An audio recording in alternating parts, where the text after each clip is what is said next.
يا الله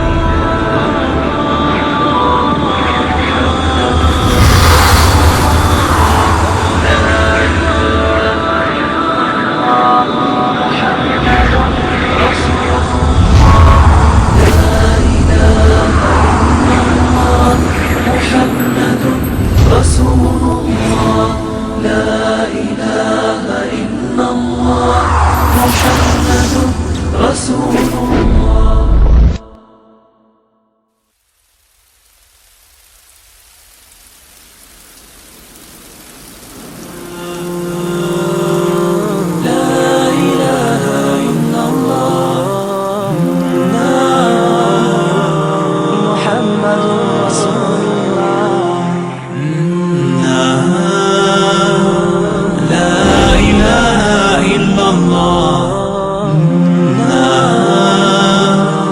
محمد رسول الله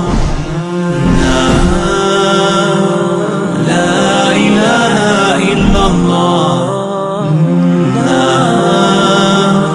محمد رسول الله.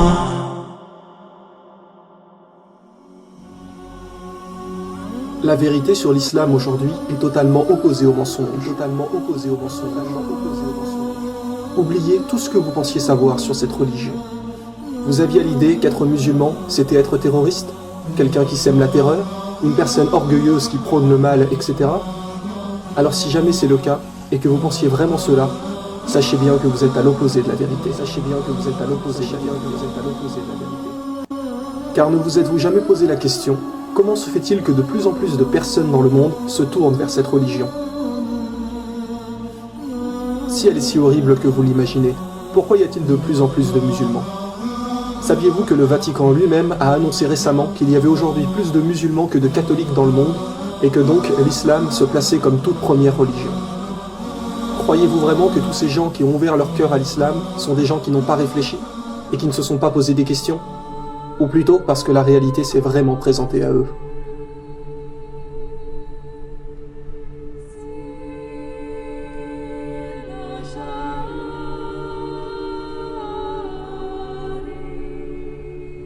Il est aujourd'hui plus que temps de cesser les mensonges. Pourquoi n'y croyez-vous pas? Parce que vous êtes persuadé que les musulmans sont des terroristes? Mais qui vous a dit ça? Où avez-vous entendu cela? Voilà en réalité le vrai problème. C'est qu'aujourd'hui, les gens confondent arabe et musulman. Savez-vous ce que veut dire le mot musulman? La définition même du mot est « faire ce que Dieu nous demande ». Or, Dieu nous a strictement interdit de tuer. Il nous est dit dans le Coran que quiconque tue une âme injustement, ce sera comme s'il avait tué l'humanité tout entière. Donc, quand vous entendez quelqu'un dire « un terroriste musulman a tué quelqu'un », déjà là, c'est impossible, puisque le mot musulman veut dire « obéir à Dieu ». Et Dieu nous interdit de tuer qui que ce soit. Donc si un arabe tue quelqu'un, cela veut-il forcément dire qu'il est musulman? Par exemple, un français n'est pas forcément un chrétien, un chinois n'est pas forcément un bouddhiste. Ne confondez pas arabe et musulman. Tous les arabes qui sèment le mal sur terre seront punis comme les autres. N'oubliez pas la parole du prophète. Un arabe n'est pas supérieur à un non-arabe, et un non-arabe n'est pas supérieur à un arabe. N'importe qui peut être musulman. Et ces personnes-là ne font pas le mal. Un musulman est quelqu'un qui a l'obligation d'aider son prochain, de nourrir le pauvre, de ne jamais faire de mal, de ne pas se mettre en colère, de pardonner toujours les autres, de remercier Dieu de ce qu'il nous donne. Ouvrez vous-même le Coran. Où voyez-vous qu'il nous est demandé de tuer? Où voyez-vous qu'il nous est dit de faire du mal?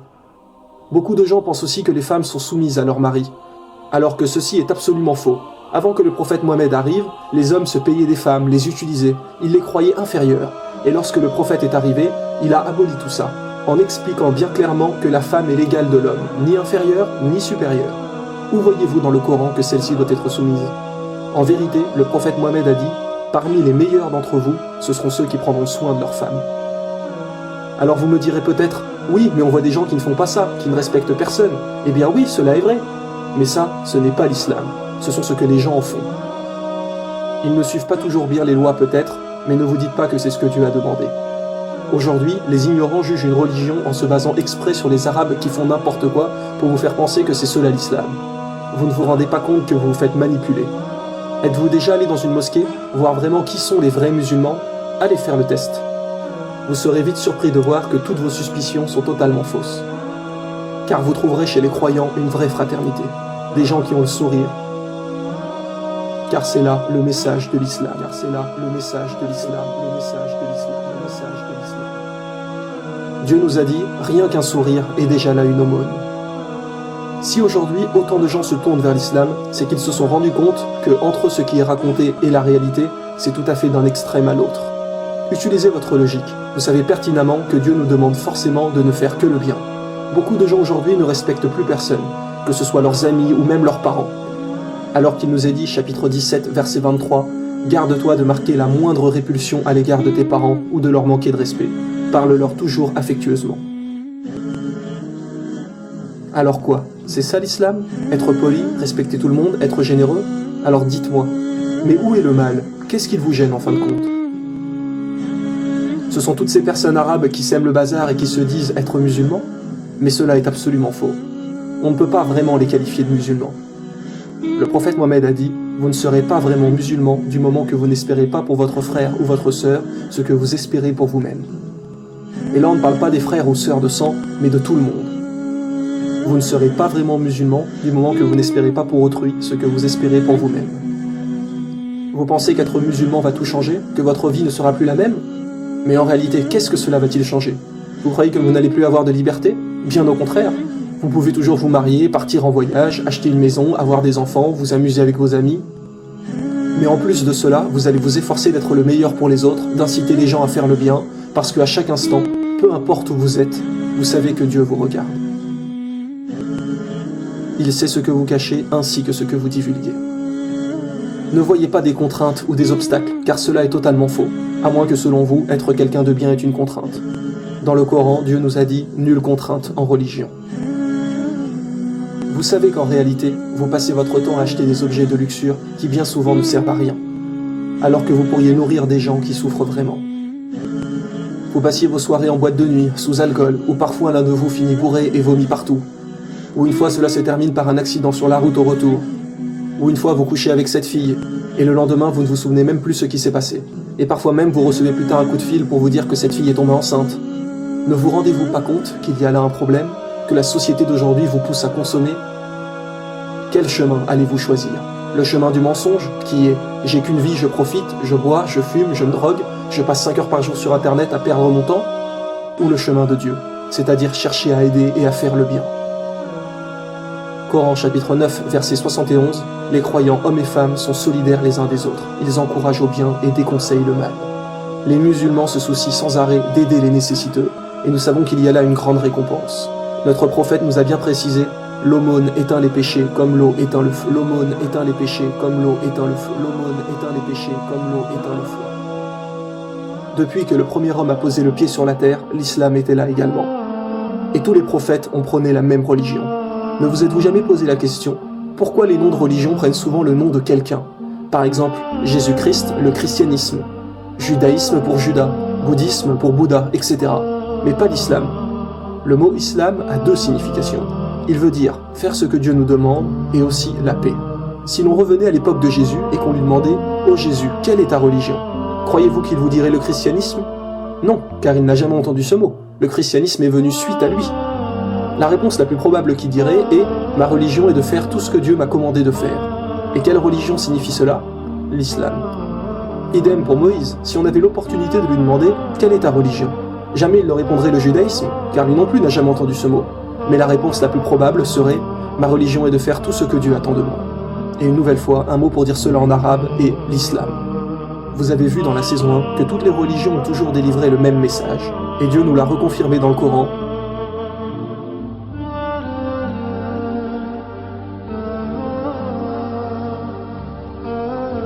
Mais malheureusement, il y a eu des innovations dans beaucoup de choses. Et c'est pour cela que tous les prophètes ont annoncé la venue du dernier messager qui rétablira bien sur la terre la vérité sur la religion de Dieu. Comme par exemple, lorsque Jésus a prédit l'arrivée du prophète Mohammed dans l'évangile selon saint Jean, chapitre 16, verset 13, en disant « Il vous conduira dans toute la vérité, car il ne parlera pas de lui-même, mais il dira tout ce qu'il aura entendu. » Et dans le Coran, que nous est-il dit? Mohammed ne s'est pas égaré et n'a pas été induit en erreur, et il ne prononce rien sous l'effet de la passion. Ce n'est rien d'autre qu'une révélation inspirée. Rien d'autre qu'une révélation inspirée. Êtes-vous déjà allé à la messe un dimanche? Ne vous êtes-vous jamais posé la question pourquoi les églises sont pratiquement vides aujourd'hui? Vous trouverez peut-être quelques personnes âgées, mais la plupart des gens aujourd'hui délaissent la religion. Pourquoi? Parce qu'ils se sont rendus compte qu'il y avait beaucoup d'erreurs, que les gens changent les lois de Dieu. Par exemple, il y a encore 50 ans, il était interdit de brûler les corps des défunts dans le monde chrétien. Mais depuis quelques années, le pape a autorisé cela. Ils se permettent de changer sans arrêt ce que Dieu a demandé, alors que Jésus a bien précisé dans l'Évangile selon saint Matthieu que celui qui supprimerait ne serait-ce qu'un seul des plus petits commandements sera appelé le plus petit dans le royaume des cieux. Les gens se perdent car ce n'est plus là vraiment la religion de Dieu. Par contre, faites un jour le test. Allez dans une mosquée à la prière du vendredi. Vous les trouverez tellement pleines qu'il n'y aura presque plus de place. Parfois, les gens prient même dehors, tellement les mosquées regorgent de monde. Les autres religions n'ont presque plus de pratiquants. Et d'ailleurs, Dieu nous a dit, certes, l'erreur est destinée à disparaître. Il y a trop d'incohérences. Par exemple, les chrétiens croient en l'Ancien Testament, et donc en Moïse. Mais dans la Torah, il est bien dit comme dans le Coran qu'il n'y a qu'un Dieu unique. Alors que pour les chrétiens, Dieu est trois, le Père, le Fils et le Saint-Esprit, la fameuse Trinité. Mais alors, Moïse n'a jamais parlé de ça? Donc quoi, Moïse se serait-il trompé? Bien sûr que non. Et Jésus n'a jamais parlé de ça non plus. D'ailleurs, le mot Trinité n'apparaît nulle part dans la Bible, ce ne sont que des erreurs. Nous ne disons pas que la Bible, la Torah ou toutes les autres religions sont fausses. Nous disons simplement qu'à présent, elles ne sont plus fiables dues à toutes les modifications qu'elles ont reçues des humains. Et que pour être sûr de suivre la vérité, eh bien suivez ce que vos prophètes vous ont dit. Suivez le dernier messager qui vous guidera dans toute la vérité. Car aujourd'hui, seul le Coran reste indemne depuis le jour de sa révélation. Qu'est-ce que l'islam? La religion de Dieu, la vraie religion, la religion de paix. Ne restez pas dans le mensonge. Renseignez-vous par vous-même si vous avez des doutes. Demandez à Dieu de vous guider, et les doutes vont être levés.